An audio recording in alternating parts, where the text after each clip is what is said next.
All right, here is the last one. Although this also kind of looks pretty fancy here. So if you are just joining, prepare yourself. You came into the final class. If you are halfway through, that's totally fine too. But I just want to do a quick recap of just how much we've gone through here until we dive into the last. And if you're wondering how many we're gonna do, we are gonna do 5 over the course of one day. It's gonna be pretty crazy. If you don't wanna do 5 and you just wanna focus on 1, that's totally fine too. But so far, each of these have kind of been a little bit of a different lesson on everything. We started way over here. I believe we started right here, didn't we?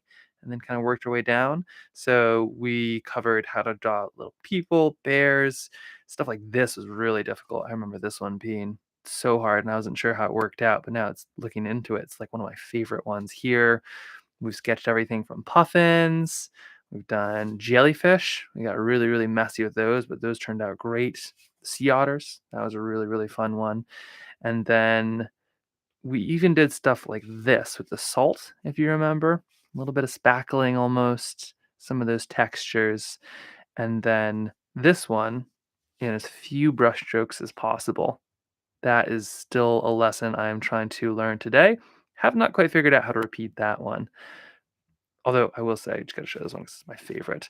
Seeing the different ways people would work through this little sketch here, where it's complex, it's all over the place, but also it's just so fun when you could see like a personality being brought into that. Anyway, all of this is to stall because today we're gonna work on how to do a couple paintings at once, or in this case, I want to show 5. So this is all 5. They're all sky, which is why I think it's possible to do a bunch of these at once. And so in just a moment, I'm going to push all of this down. I'll leave this last bit up just so we can kind of get a sense of where it is. But a lot of times when I do paint, I am painting a lot of things at once. This has been super fun because we kind of gone one at a time, but I'm going to try to do all of these at once, and we're going to try to do it in under 1 hour, which seems absolutely wild. So we'll kind of dive into it a little bit. But if it goes too fast, that's okay. We'll kind of figure out how to do this just in the first one. And then, of course, you'll be able to pause here in a second. All of these will live on in perpetuity. They're live right now, but they will live on in the future. So let's scoot some of these out of the way. I try to keep them in order-ish. That's the only way I can kind of remember what what goes where. Although setting so many of these together, I do spend a lot of time kind of trying to rack my brain where it's like, okay, did the bears come first, or was it the sea stacks? What was where? All right, so I got all of these. Lay those right there, and then these will kind of give me a reference for what we're working on here. Get some of these down here. If you have some, this can be a really, really helpful thing when it comes to doing a couple at once. Also, if you have any questions or anything like that too, definitely feel free to put them in the comments. The subscribe side of things is helpful, but if you've gotten to this point, chances are you've heard me say it about 25 times already.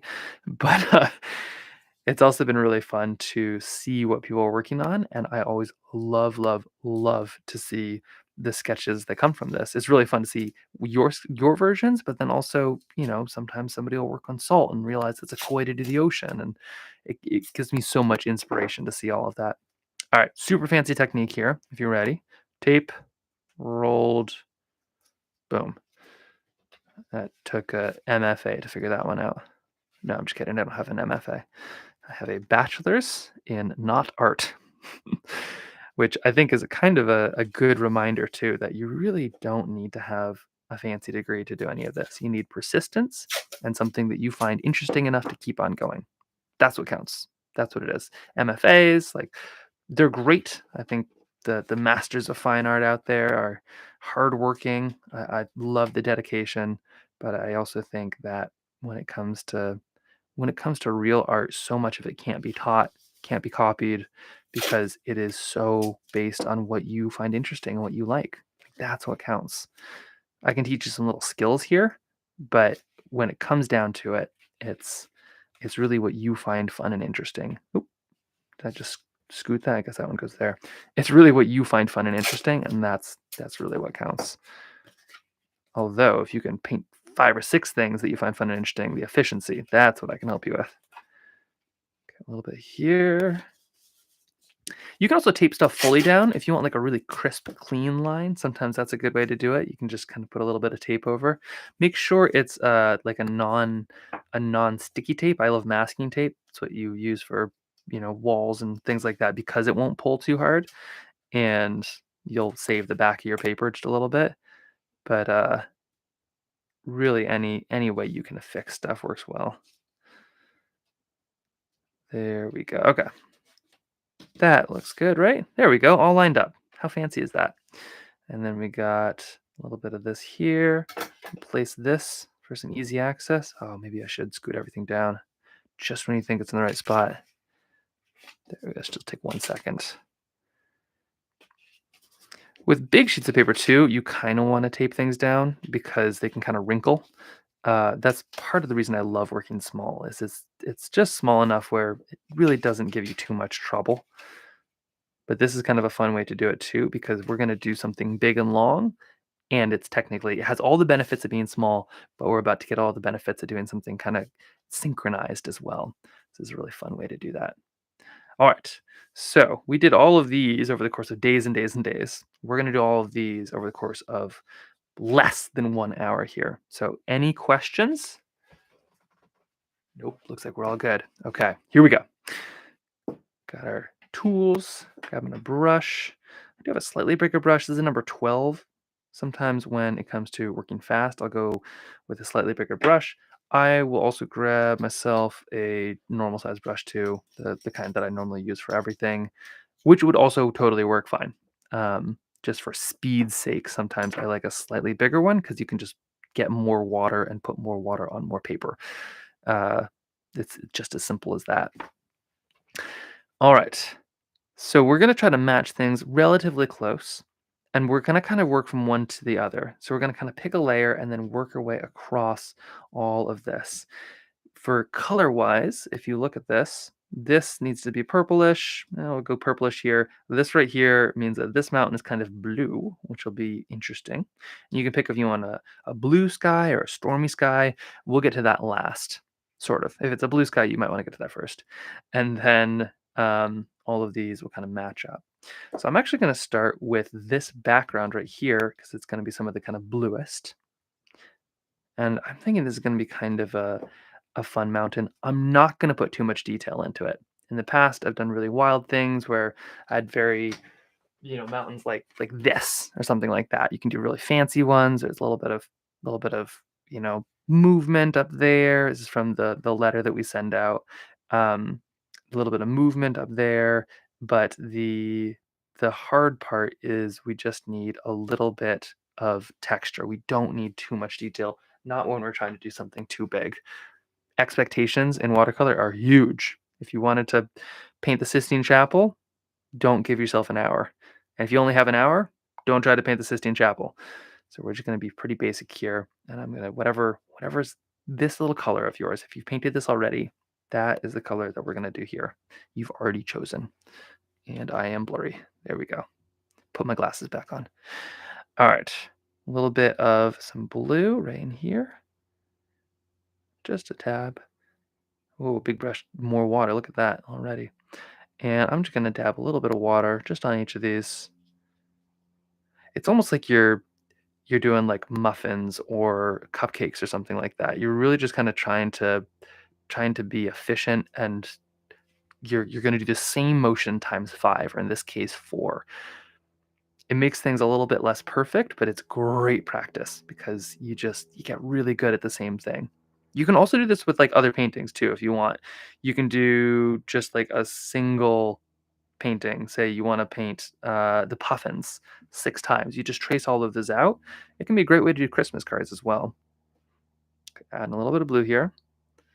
Oop, it's going to make its own move. And I'm just going to add a little bit to the top, up and around. This kind of means I'm looking at a stormy sky, I think, because I want that contrast a little bit later on. But I'm just going to go to the top. Biggest thing is just to not paint through it because I do have these little white borders on mine. That's the one thing you're just going to have to remember not to do. It's going to be your mind and your brain is going to want to, but just don't do it. Keep those borders there if you can. A little bit down. There we go. And that's about as crazy as I'm going. We're just going that simple. We'll do the same up here. If this feels like mass production, just remember that Andy Warhol, technically one of the best artists out there, and he didn't actually even make a lot of his art, but he was all about the production. Fascinating person. Uh, some love him, some hate him. His studio's called the Foundry because it was like where they'd produce art, and kind of took an interesting look at art, but also I think elevated things like the everyday illustrations of a soup can or of a cartoon or something like that to show that it was in fact art. Fine art doesn't have to be something that's inaccessible. Fine art is whatever art you think is fine. That's what matters. And if you can make 5 of them in 1 hour and they look fine, then great. Get a little bit of this blue now going through here.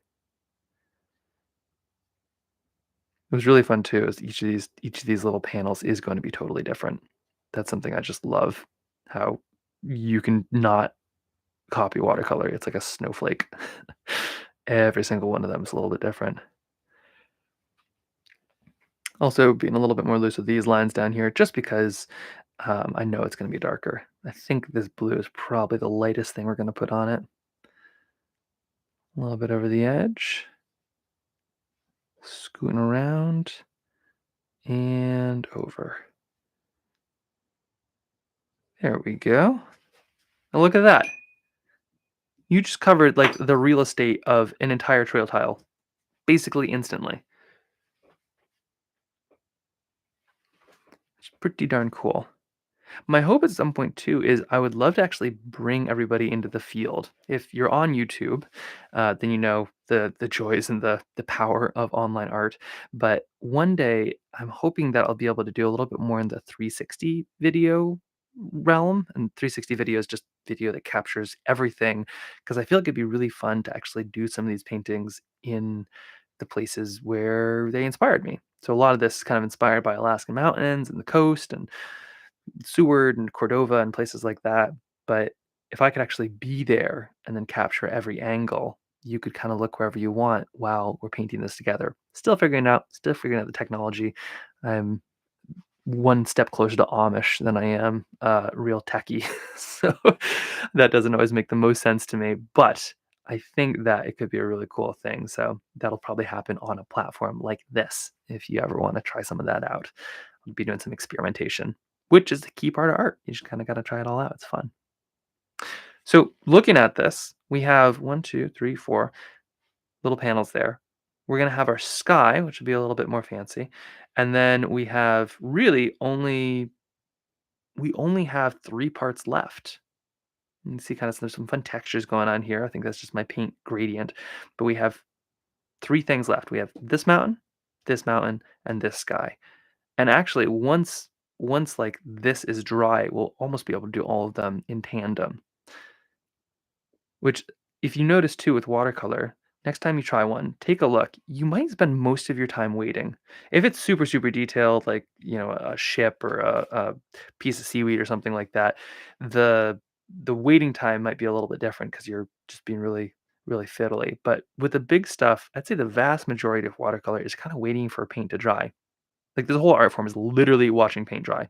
And so if you can do a couple at once, it kind of means that you can kind of go from one game of chess to the next. Or if you're a Scrabble player, when you have 2 or 3 games of Words with Friends going on at once because you can't wait. Yeah, watercolor can kind of be the same if you want. All right, we're going to do some tests. That is still wet. That is still wet. And that is still wet-ish. That's okay then. Here's the beauty. We can still work on this. I'm gonna go figure out my colors, and then I'll just be able to replicate it here in just a moment. And if I really want to kind of speed stuff up, I can always use a little bit of tissue paper and just like do the lightest little dabs, something like that. Not enough to like pull an eraser, but just enough to kind of encourage it to dry. Okay, now while we're waiting, I'm gonna jump in this one. Using our small brush now, but why not? A little bit of water down here. Because it's a totally separate painting, I don't need to worry about it bleeding into this at all. I'll just need to kind of copy it in a minute. And maybe a bit of purple, I think is kind of what we're looking at for that base. We'll be doing the exact same process here in just a second. Here we go. Just kind of matching that there. Beautiful. It really can be kind of that simple. And the best part is you're just kind of the rest of the watercolors doing work. So you're kind of able to kind of move forward as the rest of it does its job. If this feels wildly uncomfortable though, that's great. That's a good feeling to have. It feels a little bit rushed. It feels like you're kind of pushing. That's a good that's a good thing to have when it comes to watercolor and this kind of sketch. You kind of want to feel a little bit of that uncomfort, like, "Ooh, this is going fast." Means you're doing the right thing. And unlike, pushing it in a mountain bike race or a mountain climb or something like that, the consequences of this are, oh, maybe you do another painting. And the beauty too of having little squares is, say this one turns out terribly, scoop it off, do a new one. Nobody's gonna know the difference. Whereas the consequences of going too fast with mountain climbing could be, an avalanche or falling off the face of Mount Everest or something like that. The stakes are low, although it feels high. Leaving that right there because I love where some of these blooms are going. Let me show you some of these. Just quickly pull that tape. Oh, isn't that great? That is a combination of some pretty decent paper and also some nice pigmented paint. Whatever you have is going to work totally fine, but this is one of the reasons, just to get to know your paint because you can kind of make it do some stuff like that occasionally. But I also love these simple paintings because you kind of just let that be the texture. Why it's like a good meal. Why why mess up like an incredible tomato or a piece of like homegrown zucchini or something delicious with too many spices? You can just kind of let it do its thing. If you got the right ingredients, you can kind of just let them do their thing. Just checking over here, still a little bit wet probably. Taking a look on these. Yep, a touch of wet. Isn't that funny? 5 paintings at once and I'm still a little bit impatient. A little bit here, a little bit there. I've been taking speed painting to the next level recently where I've been painting while my 2.5-year-old naps. Sometimes I get a really long painting in. You can nap for almost 2 hours sometimes, but occasionally it's about 10 minutes. And then you're kind of left to something that looks a little bit like this, which you can fill in later. But it's been really, really fun to kind of fill in that time. That's what watercolor is great at. Social media these days it's a little bit of a leech, kind of steals away these little bits of time when you could be doing something like this instead. Oop, something a little bit too blurry. There we go. Okay. So we're just slowly moving forward here. This is close. This is close. This is going to be interesting though. Once this is dry up top, and we're close, but not quite there. Once this is dry up top, I'm feeling a little bit of a stormy cloud day, maybe. We can do some kind of fancy stuff if we want. We could also just kind of paint it indigo or something like that if you want like a nice dark storm cloud behind these mountains. But I think I'll probably do a little bit of some indigo layers. We have so much real estate here. And then maybe I'll even do like a touch of blue sky or something up here and let the clouds kind of scoot in. But I'll show you all of that in just a moment. We are about 15 minutes in and we are almost like halfway there, it feels like. So we're moving just about a million miles per month. Okay, let's see. How is this? Oh, that might be close enough. We'll just double check it. If you are painting this from Arizona or something like that, you're probably wondering why my paint is even dry. Yours probably dry before it even touched the page. Okay, let's use this one. We'll use our fine brush. All it took was 25 paintings for us to graduate to using 2 brushes, a big and a small. Although I can't really combine. The amount of brushes that I have is ridiculous. I mean, that's just one of many, many, many groups, but I do find that a Goldilocks brush is kind of what you need. Just that one really good brush that you can just do just about anything with. That's what counts. Okay, repeating the exact same thing down here. Nothing too wild, nothing too crazy. I had to replace my purple. You can kind of see it's pretty wet right there. I finally ran out of purple. But you can kind of just get one of those tubes, you just squeeze it in, and it'll dry here in just a moment. But while it's wet, it means that the paint is really, really, really easy to grab just a whole brush load, which can be kind of great. Gotta get this last little piece in because I do want it to line up. And then you see I've got like a little bit of unpainted stuff. I'm just gonna fill that in with water and basically just let those two edges touch. And that's gonna give me one of those cool blooms. Blooms probably won't line up between these two, but that's totally fine. There we go. And the sky is really gonna help us kind of pull all of this together as well. That's gonna look great.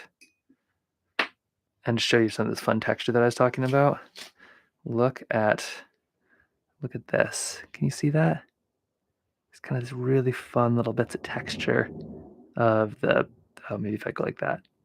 Anyway, some really fun little bits of texture of the paint and the paper kind of interacting together. Okay, just squishing that down. Oh, looks like that's still wet. Well, there's my fingerprints. Even more cool texture. Look at that.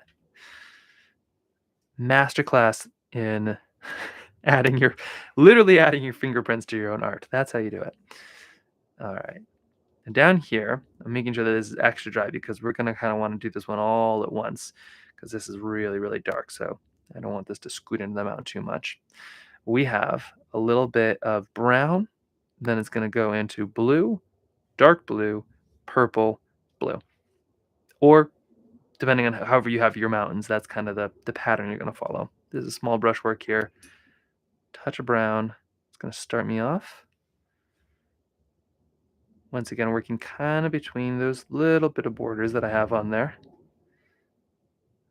Touch down here. Maybe you hear some big rumblings in the background. I live in Anchorage, Alaska, and there are a lot of airports around me. So there is just constantly fighter jets and bush planes and float planes and commercial airliners zipping overhead. And it's to the point where I haven't even really noticed it because it's just constant. But sometimes people do ask, they're like, what is happening? All right, we got a little bit of our brown. Now I'm going to add a little bit of that purple. Nice fresh purple. Just trying to kind of match what we did earlier. If I was going to truly match it, I put some salt on this one, but I am all out of table salt. And then a little bit of blue. Maybe a little bit more blue. There we go. The nice thing about doing this on separate little paintings like this, which do matte phenomenally, I've got to say, if you ever want to matte these things, you just either cut your own or you can take it to a little print store. They look really, really fun this way. But say I need to go, I could kind of just leave it there. And it's like a little save, almost like a little save point. I'll try this again over here. Round two, a little bit of blue, working our way up. And there we go. Maybe a little bit of purple in here. There we go. This one was, oh, I got my little birds down there. This one, I think we need a little bit more blue, but you're kind of just trying to kind of connect whatever those shapes and shades are, which is really all you're doing in the wild too. It's kind of good practice. You might not think of it. It's kind of the wax on, wax off stuff. It doesn't feel like it's practice. But if you're trying to make this color the same as this color, the only difference between doing that with a mountain is that the mountain isn't painted. But if you're looking at something in the wild and it's this color and you're trying to make it this color, there you go.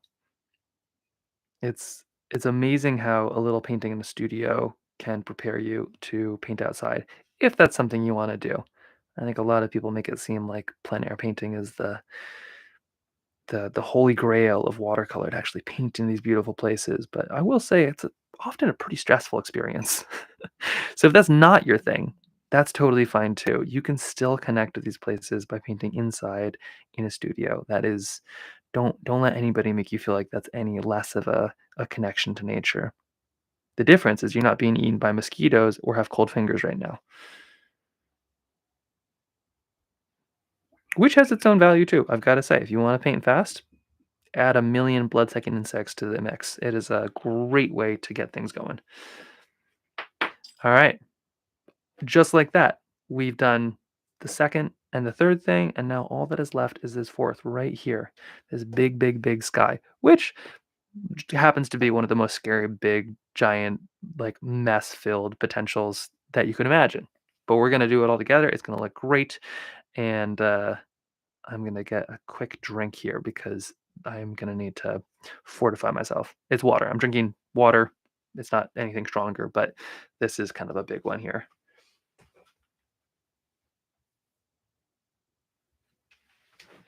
Okay. Right. So we're talking kind of a stormy sky. Let me see if I can go find us one here. Do I have an example? I guess my best example might be just grabbing some old sketches here that are on the desk. Probably something like this, but let's see. This is a fun one. Yeah, actually almost all of these guys are stormy. The benefits of living in Alaska. Okay, so if you're looking for kind of a dark, stormy sky, here you can kind of see. There we go. So the sky is just a little bit darker than these mountains, which kind of highlight it a little bit, which can be a great way to kind of highlight those mountains. That one's barely different. This is a great example.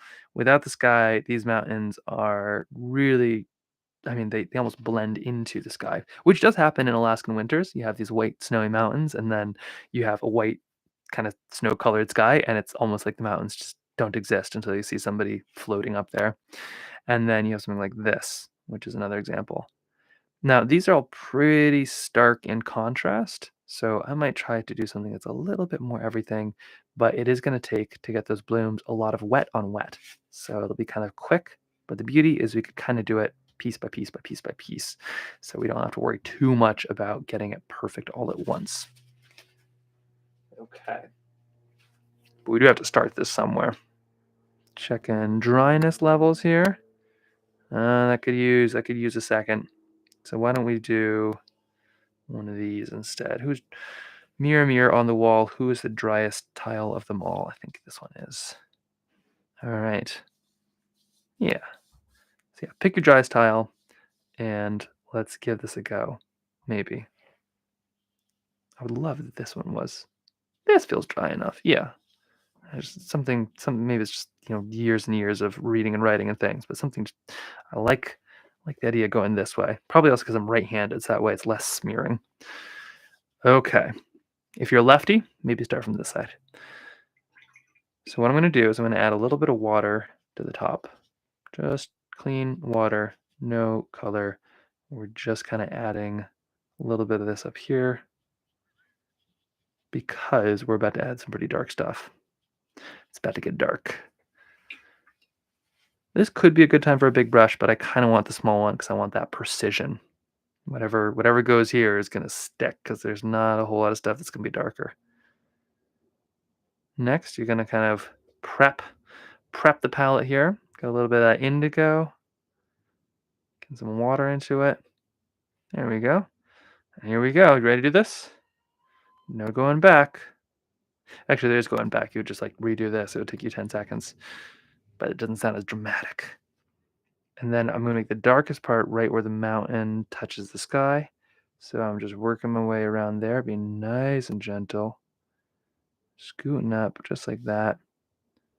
I'll kind of go through the whole one and then I'll go back. But I'm going to be fast because I want this all to be very fluid. I do not want any hard edges aside from where it touches the mountain. If I can do that, so I'm just kind of almost pulling and pushing and prodding here until it touches that water that I put up there earlier. Because then you see it kind of starts to take a little bit of some water maybe just to kind of encourage that in certain places. There we go. And there's a piece of it. That's not bad at all. Now, if I want to put, say, a big cloud or something, if I want to make this like a storm, like a fully dark, stormy sky, I can just work this right to the edge. If I want a big cloud, that's when I'd kind of come back in here, maybe some blue or something, scoot it over the edge. We can try that. I'll show you both versions, then you can kind of pick your own if you want. But if you want to create kind of a cloudy feel, you would just grab some sky blue, in this case, some cerulean. Maybe we'll mix that with a bit of this. It was on the palette. And then I would just come over top like this. Let's see. There we go.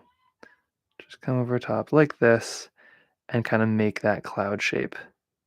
Now I'm trying to avoid too much of that water because the second this blue touches the water that I put down there, it's like you can see right there, it's gonna take off.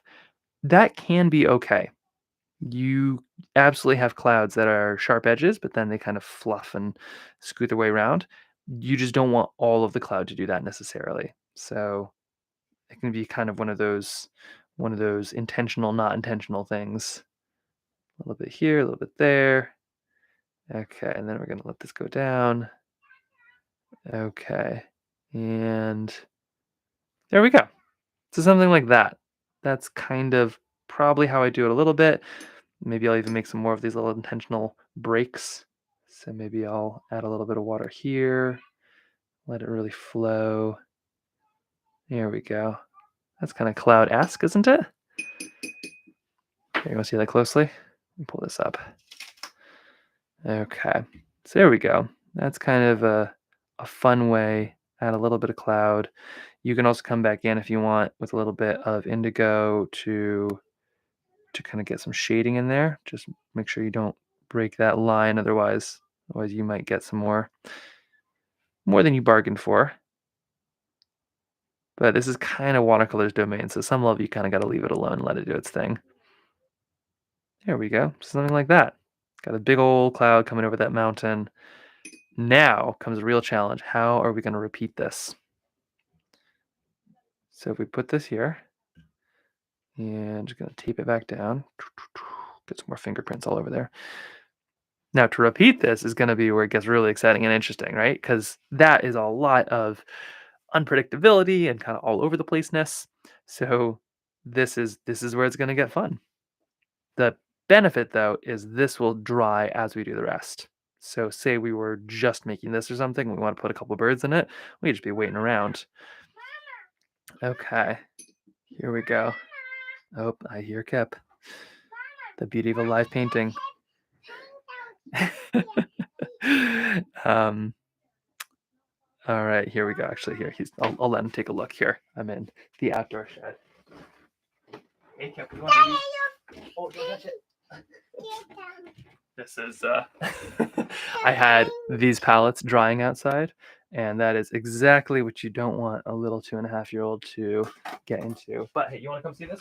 Yeah. Okay. Here we go. I'm doing a live painting. What do you think of these? What are those? These are some cool mountains here, and we're finishing up a really big series. Do you like these? Do you like these clouds in this mountain right here? Yeah. Yeah. What do you think of this one? I want to see those. You want to see the paints? Yeah. Why don't we paint after I'm finished with this? I want some tape. That I can do. Okay. Okay. That is a you drive a hard bargain. All right. Some tape for you. I'll be right back out once I'm done with this. Okay. If you want to talk about somebody who has like some real, just strong inclination for art, nothing like a 2-year-old. They just like, give me paper, give me paint. They have no fear. That's what I wish I could channel. Not always the most like, precision, but the confidence of which they paint with. Unbelievable. All right. And it all goes up on the fridge. That's all we really want, isn't it? We just want to make something fun and then put it on fridge. Okay, a little bit of water here. I'm not going to go up and around my mountain. I'm kind of going to try to keep this horizontal. Clouds do that. So I'm just going to kind of stop right here-ish. And if I can, I'm going to kind of try to keep the same gauge. A little bit more of this. great practice. You're kind of trying to make the same slurry that you did beforehand. So not too much, not too little. Okay, a little bit of indigo going right down here just until I touch that water. If it's a little darker than that side bit of cloud, that's okay. Also know this will dry lighter, and this is all gonna look great. There's no right or wrong. This is clearly a bunch of different paintings, and it kind of gives you permission to just kind of have fun with it a little bit. Okay, kind of trying to keep it pretty low here because I do want that cloud to be accurate, but I also want kind of some full coverage. So coming back in with some water, just trying to get it over and around, scoot around, a little bit there, a little bit here. There we are. There we go, something like that. A little bit more water up here. And there are some sections that are not fully water, but that's okay. There we go. And I'm thinking cut the I'm gonna let the cloud kind of scoot up here. So I'm actually gonna add a little bit more of that indigo up here. I might even create kind of a second little cloud layer, something like this. And I'm gonna use the blue to kind of show that the cloud is going up here. Which is funny that the blue being less will show that the cloud is taller, but that's just how watercolors work. Okay. Now, a little bit of that indigo here. Not indigo, what am I saying? Cerulean blue. And now, instead of kind of letting this go all the way across, I'm going to use that, carve out a little bit of cloud, and then let that cloud go higher and higher until it disappears right there. There we go. It's a simple way. It's also a great way to do skies because if you love, say, the cloudy sky that you painted, you can kind of just leave it. But if you want to add a little bit of, maybe say it doesn't quite work as well as you wanted, you can just, yeah, toss a bit of blue in the top. Give yourself some blue sky. A little bit here, a little bit there, and maybe I'll add a touch of this here, just kind of try to get some of those blooms, some of that fun. There we go. All right, now time for the endless little pokings, but you only have as long as it's dry. And the second it's dry, you're kind of done. So you can't do too much for too long. So if you want to make some additions, get it in now. There we go. Okay. Well, that turned out really fun, actually. I really like how this looks. This is an easy way too, if you just want to add just a little bit of water here. There we go. Okay, check this out. Ooh, still very wet. Oh my gosh, I love this one. So what I did is I made that little dark line. I guess this was still dry. I made that little dark line around here, and then it makes it look like on a second little cloud. Maybe a touch cartoonish, but not really. Clouds look fake anyway as it is. So that is a great way to do it. Okay, there we go. We're kind of going one at a time here, but it's working. T minus 20 minutes until all of this is done. So like I said, we're doing this under an hour. And look how far we've come already. And look how blurry it is. There we go. All right. And as that dries, that looks really cool as well. Now things are going to go much faster on these. So let's get it zippy. If I'm going to follow this, I kind of need to do my same kind of pattern with no blue sky. This is going to be slightly different. I'm going to do this one by just starting with the indigo. Something kind of like this maybe. Going up and around. I kind of do this part first just because I do want that darkest bit to be with the mountain. I want that contrast right at the mountain's edge. Now I'm going to add water up top. This does create a different feel. It's a different look. It does act differently, but it more or less creates the same thing. It's kind of like, do you put your milk in first or do you put your tea in first? Do you start with the milk or do you add the coffee? It's like, it's all going to the same place. It's basically the same ingredients, but but it's an entirely different name. Okay, now I'm adding a little bit more water. Really just scooting that around. Honestly, just playing. Not really sure what I'm doing. And then I'm going to come up and create that second layer of cloud. Maybe a little bit more down here. There we go. Okay. The second layer of cloud goes here with a little bit more indigo. And kind of following that trajectory. A little bit of that layer of cloud kind of goes up. That is way, way, way too dark. I used not enough water, but I can always add water on after the fact. So in the same way that first layer of cloud helped us create some blue, the second layer of cloud will kind of help show where it's going. Kind of create it on the fly, but also that's a lot of watercolors. You're kind of reacting to what the water decides to put down. Okay,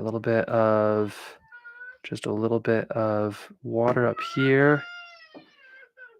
Oh, he's coming back in for more tape, but that's okay. Pulling that around, letting that kind of fade out into nothingness. Maybe add a little bit of water here. There we go. How's that one looking? That's kind of a fun one. Let's keep it going while we've got the momentum. A little bit of here. We're gonna have some lightness. If this just sounds like me talking to myself, it is because this is some of I feel like watercolor at its purest, where you got this mix of cloud and darkness and light, and you're kind of working with the watercolor, but it's also kind of when you get back to your roots, you're just kind of playing at some level. Your hands know what to do. At this point, if you've done all of these, you've done 25 plus paintings, or even if you've done a couple of them, your hands know what to do. You're kind of just you're kind of just trying to get out of your own way. Just put some interesting shapes down there. You can kind of see I made like this shape, playing with light and darkness, and now I'm just adding water up top. I would absolutely try to explain exactly what I'm doing, but this is one of those parts of watercolor where you are not really in control. This is when everything kind of fades away from me, and it's just the feel. A lot of time I'm doing this with music. I'm doing this late at night. Um, but I would say most of watercolor for me is when you can find that moment where it's just yeah, you're just playing with paint. You're just kind of pushing it around and you see how it feels. Sometimes in the wilderness, I love it when I can kind of try to copy a landscape exactly. I'm looking, but even in those moments, you're looking at the landscape and you almost forget what your hands are doing, and it's stuff like this. So I guess we have some kind of cool new clouds going on. That looks fantastic. I love that look. Clouds in particular are great because they're all kinds of different shapes. You can kind of get away with stuff like this. But now I'll do this last one right here while I'm in the zone. A little bit of darkness there. That worked pretty well last time doing indigo first, so we'll try it again. I think this is going to be a slightly darker one. And then maybe we'll add a couple little birds to round this off, but for the most part, it's happening. A little bit to the edge, a little bit to the side, a little bit down, and most of this is just going to be water. I'm kind of just putting a blob down, and then I'm putting water on the edges of it, is what I'm doing. uh, don't tell anybody, but that's a lot of watercolor.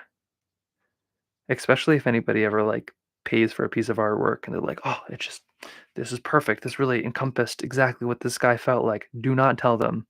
Yeah, I was just kind of pushing paint around.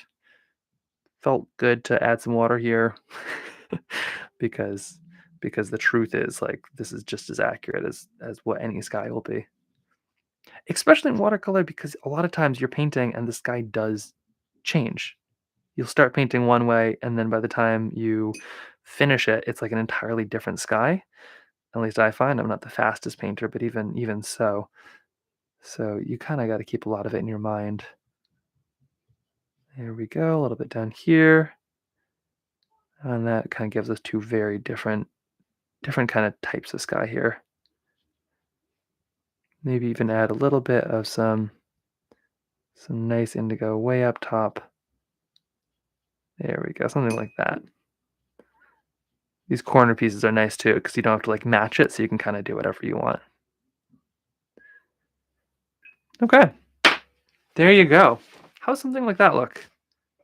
Kind of a fun sky. I love sort of when you kinda go square by square by square, and then all of a sudden you focus into the big picture, and you're like, "Oh, okay, that's what we're looking at. That's pretty cool."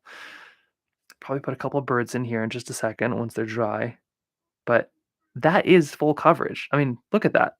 Holy cow. That came together really quick. These textures, I feel like, really work well, and you don't even notice that that was just one layer, one layer, one layer. This right here, just one layer and a little bit of water. Is really, really cool when you start to see the big picture instead of a couple little ones. And then this didn't hurt, but even if you were just painting this, that's still a really, really fun painting. It also looked really cool as some big painting too. Maybe you do something like this, you love it, and you get a big sheet of paper, cut it into thirds the long way, hot dog style, and then you can create some really cool stuff like this. Okay, so once this is dry, we'll add just a couple more birds, probably like what we did right here, if you saw them, these little things. Just some really fun ones there into the sky to kind of round it out fully. But I think what I'm gonna do is I'm gonna raise this up a little bit. If you have vertigo, prepare yourself. And we're gonna put the rest of these down and see how it all turned out.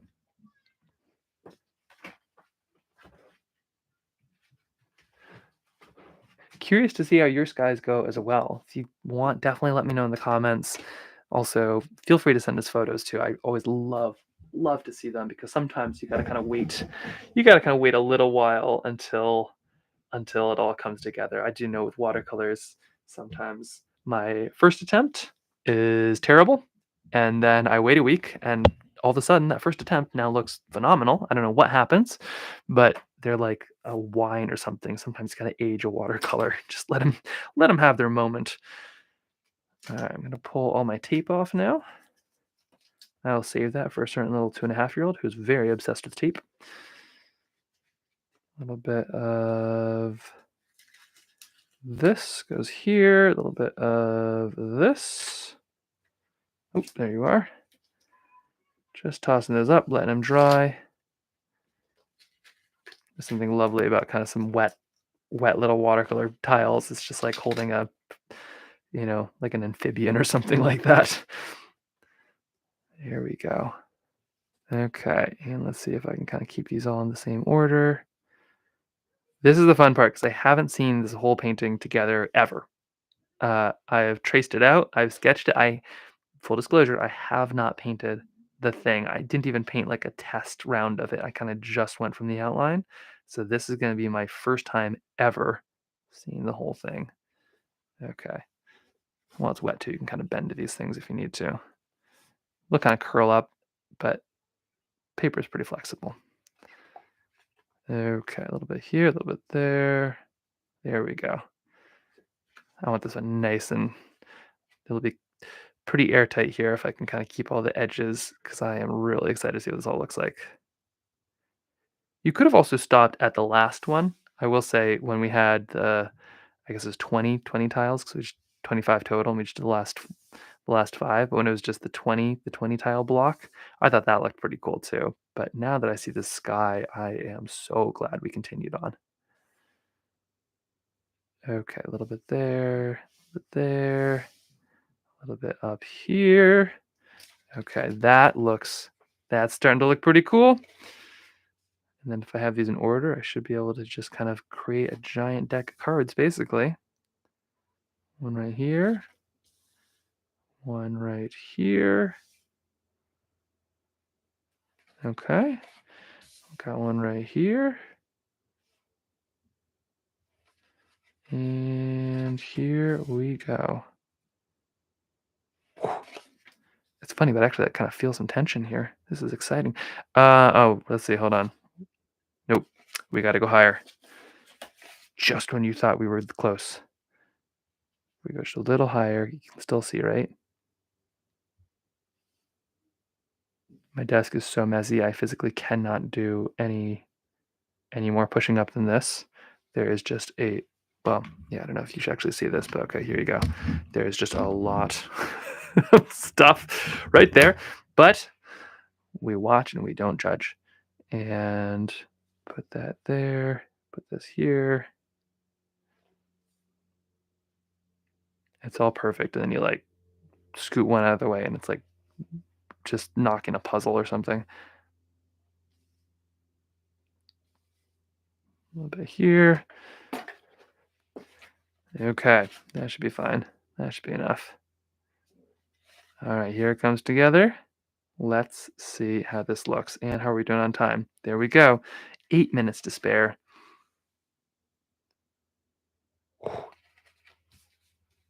The drama, the tension. How's it gonna look? Here comes the final pieces. And one square at a time times 25 squares, and that leaves us with one giant square. There you go. Painting the big picture. That is really, really cool. Just take this off here so we can really appreciate it. Look at that. How cool is that? Oh my gosh. Oh, I just love too. I mean, just like the way that it's changed too, like from these tiny little ones all the way up to the mountains that we did. Kind of one giant spiral, all starting right there. And you zoom right out. That's really the journey of watercolor in a nutshell, though.